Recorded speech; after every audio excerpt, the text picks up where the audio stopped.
They told you something was wrong with you. Too anxious, too sensitive, too intense. But what if your symptoms aren't flaws? What if they're signs that you're simply awake in a world that's completely asleep? You're not broken, you're not lost. You're just awake in a society that rewards sedation. In this video, I'll walk you through 5 uncomfortable truths that might explain everything you've been feeling lately. And trust me, truth number 5 is the one most people avoid. Because once you see it, you can't unsee it.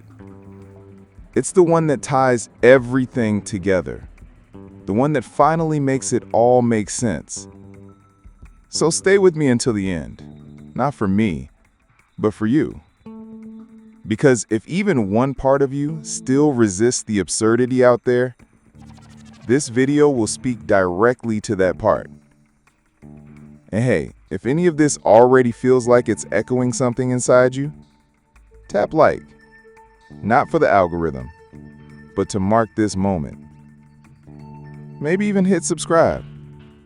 This channel is for those who still believe that clarity is more powerful than noise. Let's begin. You feel too much. You think too much. You notice things other people ignore or pretend they don't see. And what do they call that? Anxiety, overthinking, emotional dysregulation, highly sensitive personality disorder. Label after label after label. Trying to explain why you can't just shut it off and be like everyone else. But what if you're not malfunctioning? What if you're just responding accurately to a world that's deeply dysfunctional? Let's get one thing straight. If you're not constantly distracted, if loud, shallow conversations drain you, if crowds make you dizzy, if you get overwhelmed by fake smiles and artificial noise, that's not a disorder. That's sensitivity. And it's not the weakness they told you it is. It's your inner compass screaming that something's off. You were born with an antenna for truth, but this world is built on distortion, so naturally, you're in conflict.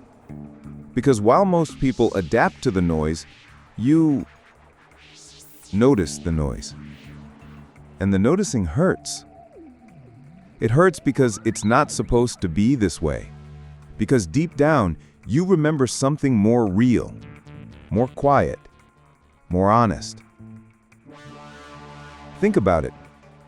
Why is it that the more awake you become, the harder it gets to function in normal society? Why does your body rebel in meetings full of pretense? Why does your soul resist routines that numb your spirit? Why does every should feel like a betrayal? That's not illness. That's clarity. You're not reacting too much. You're just surrounded by people who react too little.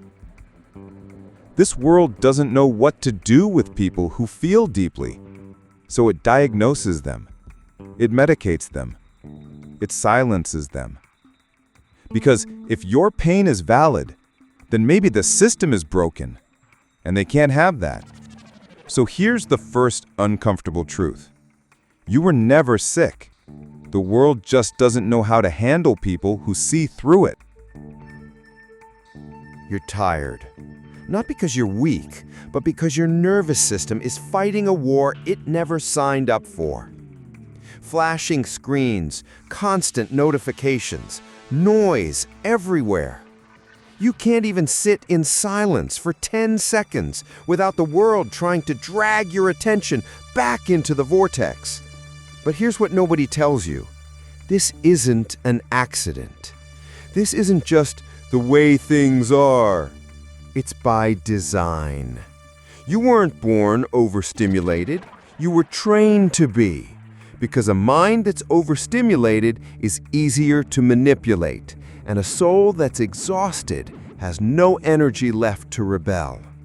So they keep you scrolling, switching, consuming, reacting, Not thinking, not feeling, not pausing long enough to ask, what the hell am I doing with my life?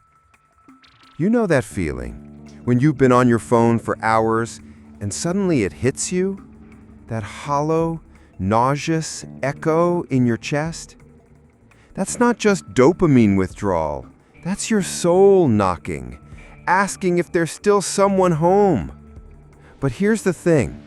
You're not addicted to stimulation. You're starving for presence. You're just stuck in a world that punishes stillness. Stillness threatens the system because in stillness, you see. You see the absurdity. You see the emptiness. You see the lie.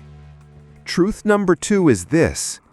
You're not overwhelmed because you're fragile. You're overwhelmed because the world was built to keep you fragmented. The noise is not the side effect. It's the strategy. You walk into a room and feel it instantly. People talking, laughing, performing, but no one is really there. It's like we're all actors trapped in an endless scene. Smiling, nodding, replying on autopilot, no one asking real questions, no one really listening, just waiting for their turn to speak or scroll. You feel the disconnection not because you're broken, but because you're still wired for connection. You're still human in a world that's becoming increasingly artificial. You still crave eye contact that holds presence. You still long for words that aren't recycled from memes. You still hope for moments that aren't being recorded, just lived. But today that hope feels old-fashioned. Conversations are now comment sections. Friendship is reduced to streaks. Love is measured in emojis and response time. And when you bring up anything real, people say you're too much, too deep, too emotional, too intense. As if caring was a problem, as if thinking was dangerous, as if being present was somehow offensive. And the worst part? You're made to feel like you're the problem. That maybe you should numb yourself. That maybe they're right and you're just difficult. But let me tell you something that no one else does. You feel out of place because this place is out of touch. You're not cold, the room is. You're not distant, the world is disconnected. Truth number 3 is simple and brutal. Disconnection has become the norm, and if you still ache for something real, it's because your humanity hasn't been erased yet. Truth number 4. The culture of numbness is the real pandemic. We survived a global pandemic, but there's another one still spreading, quietly, invisibly, every day. And this one doesn't infect the body, it erodes the soul. It's the pandemic of numbness. And almost no one is talking about it, because almost everyone has already caught it. You know what I mean. That emotional flatline, that quiet resignation, the fake I'm fine when you're anything but, the constant scrolling, not for joy, but to avoid yourself. People say they're just tired, but it's not physical, it's existential. They're not tired from working too much. They're tired from feeling nothing at all. We were told that success looks like productivity, that happiness means always being upbeat, that pain is weakness, that silence is awkward, that thinking too much is a disorder. So we buried our inner world. We stopped asking real questions. We stopped showing real emotion. We stopped telling the truth even to ourselves. And now we're a culture of highly connected, emotionally numb ghosts, smiling, producing, consuming, and dying, very slowly, from the inside out. But here's the secret no one wants to admit. Numbness feels safe until it becomes unbearable.